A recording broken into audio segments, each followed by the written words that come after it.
27 जनवरी 2025 उत्तराखंड ने समान नागरिक संहिता यूनिफॉर्म सिविल कोड को लागू किया। स्वतंत्र भारत में इस तरह का कानून लागू करने वाला पहला राज्य उत्तराखंड बन गया है। सबसे पहले समझते हैं कि आखिर समान नागरिक संहिता है क्या और यह चर्चा में क्यों है। सामान्यतः दो तरह के कानून होते हैं, एक होता है फौजदारी कानून और दूसरा होता है दीवानी कानून। फौजदारी कानून जिसे आपराधिक कानून या क्रिमिनल लॉ भी कहते हैं, इसके अंतर्गत हत्या, लूट, चोरी जैसे आपराधिक मामले आते हैं। वहीं दूसरी ओर दीवानी कानून जिसे नागरिक कानून या सिविल लॉ भी कहते हैं के अंतर्गत संपत्ति, तलाक, विवाह जैसे मामले आते हैं। भारत में आपराधिक कानून तो एक जैसे हैं, लेकिन नागरिक कानून या सिविल लॉज अलग अलग हैं।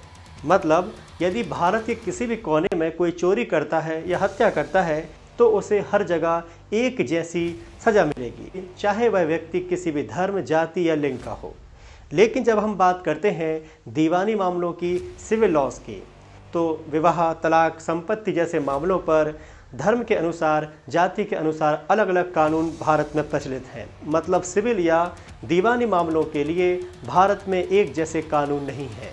इसीलिए स्वतंत्रता के बाद से ही इस तरह की पहल की जा रही थी कि भारत में एक जैसी समान नागरिक संहिता हो, और अंततः उत्तराखंड ने इस कानून को लागू करके इसकी शुरुआत कर दी है।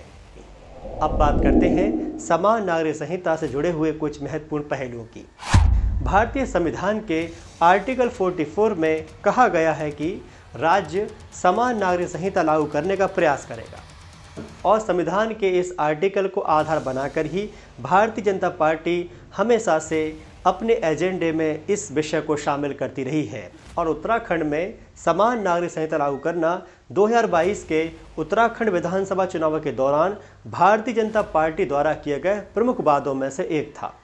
और चुनाव जीतने के बाद ही यूनिफॉर्म सिविल कोड लागू करने की प्रक्रिया 27 मई 2022 को शुरू हुई थी, जब एक विशेषज्ञ समिति का गठन किया गया था।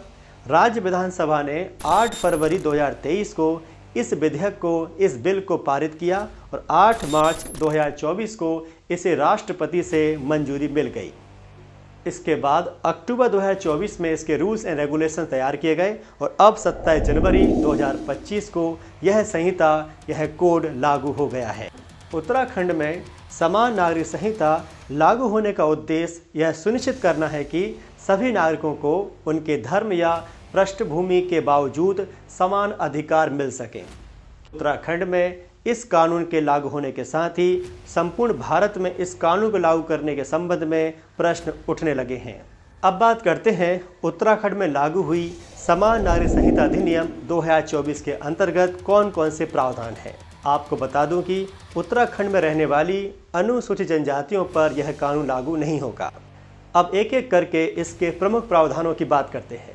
सबसे पहले बात करते हैं विवाह और तलाक की।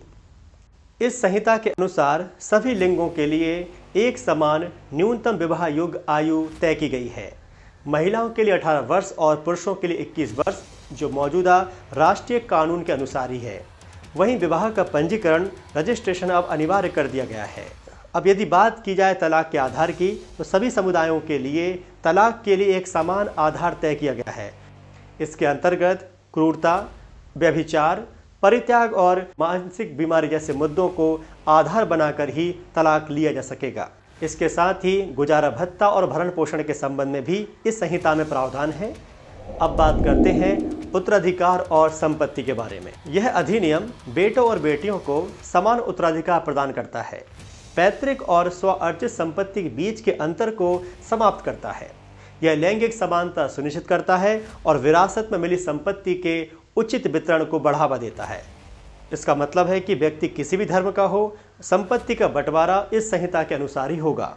आपको जानकर आश्चर्य होगा कि इस कानून के अंतर्गत लिव इन रिलेशनशिप को भी शामिल किया गया है।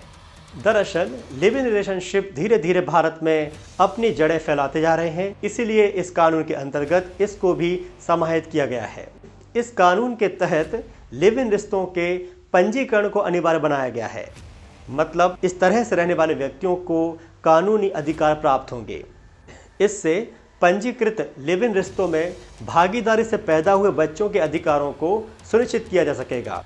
इसमें संपत्ति, रखरखाव और अन्य कानूनी लाभ भी शामिल हैं।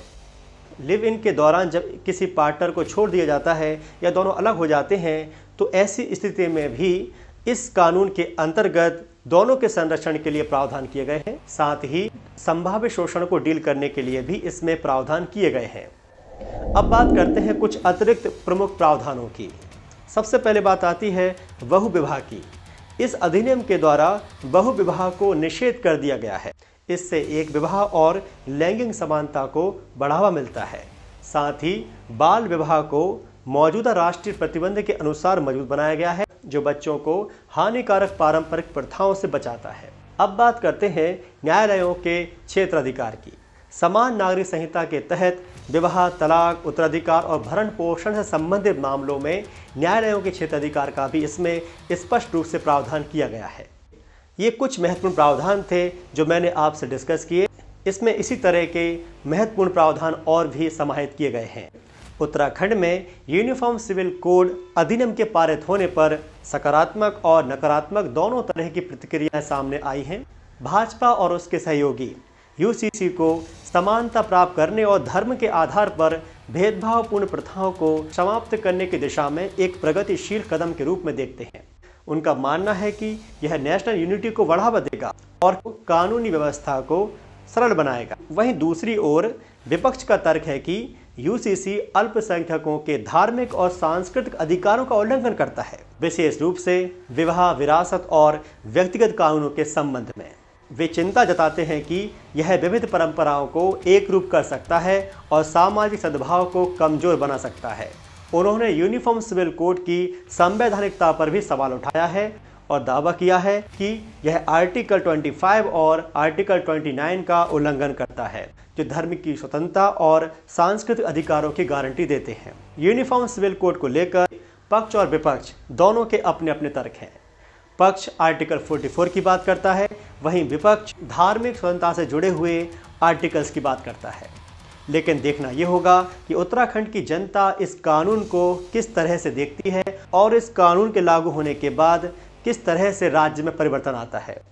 जहां तक बात है महिलाओं के दृष्टिकोण की, महिलाओं के दृष्टिकोण से यह कानून उचित ही जान पड़ता है, क्योंकि महिलाओं को यह कानून एक नई दिशा प्रदान करता है और उन्हें न्याय प्राप्त करने के योग्य बनाता है।